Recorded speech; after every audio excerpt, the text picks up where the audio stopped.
பேசிக்கான சில கேள்விகள்லாம் உங்ககிட்ட கேட்குறேன்.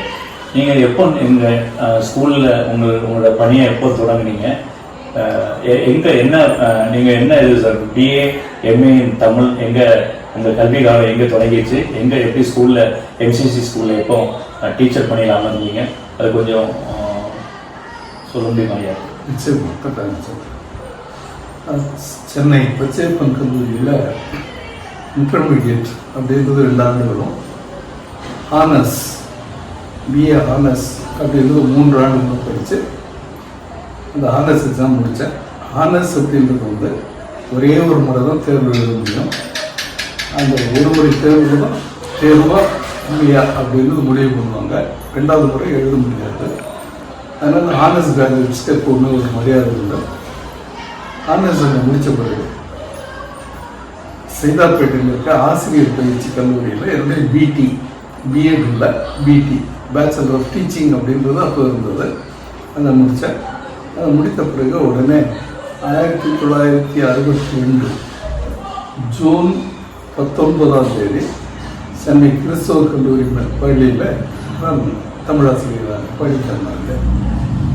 அதில் இருந்து அப்படியே என்னுடைய வாழ்க்கையை அங்கேயே தொடர்ந்து அப்போது மிஸ்டர் குருவில்லா ஜேக்கப் அப்படின்றவர் தலைமை ஆசிரியராக இருந்தார். அவருடைய காலத்தில் பல சிறப்பான சேவைகளை செய்திருந்தார்.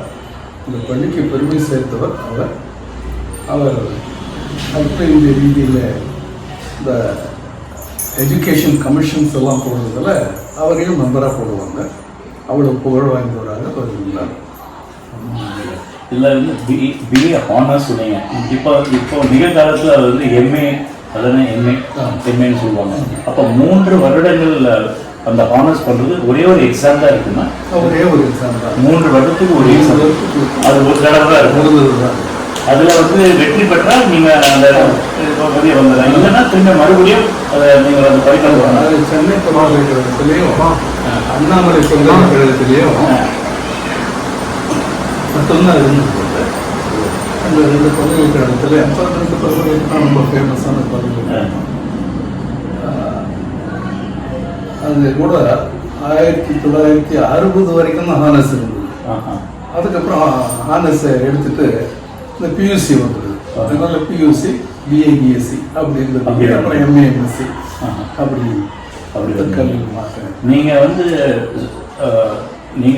பணியாற்ற இடம் வந்து சேத்துப்பட்டு, ஆனால் நீங்கள் உங்களோட நீங்கள் தாமசித்த அந்த வீடு இருந்த வீடு எங்கே சார்? திருவல்லிக்கேணியில் இருந்தீங்க. லாய்ட்ஸ் காலனி பக்கத்தில் இருந்தேன். அப்போ நீங்கள் அங்கேருந்து எப்படி நீங்கள் உங்களுக்கு அங்கேருந்து வருவீங்க ஸ்கூலுக்கு? அழகான ஹெர்க்லிஸ் சைக்கிள் வச்சுருந்தேன்.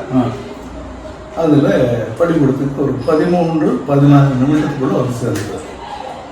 ஏன்னா டிராஃபிக் அதிகமாக இருக்காது, சாலைகள்லாம் ரொம்ப நல்ல கிளியராக இருக்கும்.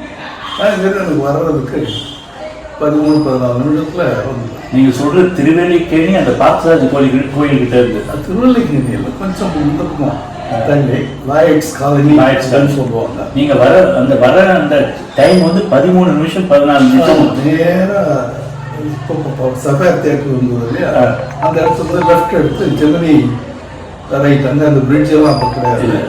ரைட் எடுத்தால் நம்ம பக்கம் ஸ்ட்ரெயிட்டாக வந்தோன்னு சொன்னாக்கா ஹாரிங்டன் ரோடு. ஸோ 15 மினிட்ஸ் ஒரு 15 நிமிடத்துக்குள்ளே ஸ்கூலை எத்திருவீங்க. ஆமாம் ஆமாம். அது ரொம்ப அற்புதம்.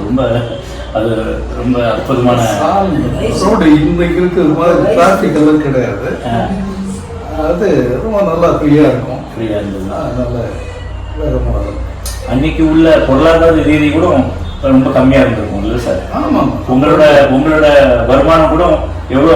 வருமானம் இல்லை, ஆசிரியர் இதுக்கு தொகை பிடிக்கு செகண்டரி கிரேட் போகணும். 8th ஸ்டாண்டர்ட் இருக்கிறாங்க இல்லையா, அவங்களுக்கு செகண்டரி கிரேட் டீச்சர்ஸ்ன்னு பேர். அதுக்கு மேலே இருக்கிறது ஹைஸ்கூல் டீச்சர்ஸ்ன்னு பேர்.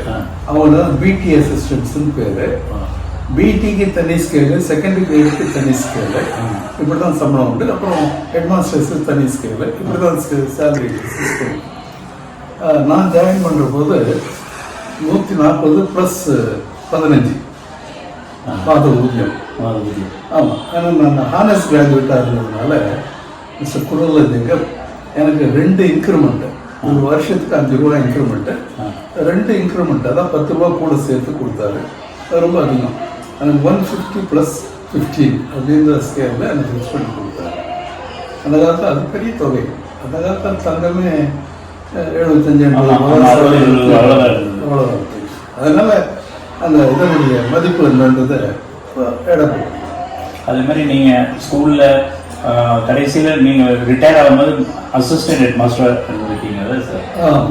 85க்கு பிறகு ஹையர் செகண்டரிக்கு அசிஸ்டன்ட் ஹெட் மாஸ்டர் ஃபிக்ஸ் பண்ண சொல்லி கவர்மெண்ட்டில் ஒரு ஜியோ போட்டாங்க.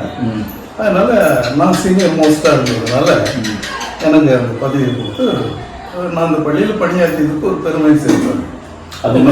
அது ஃபெலிக்ஸ் இருந்தார். உடனே எனக்கு கொடுத்து ஓய்வு பெறுகின்றது 97 மே மாதம் 30ஆம் தேதி வரைக்கும் அங்கே துணை தலைமை ஆசிரியராக சொன்னேன்.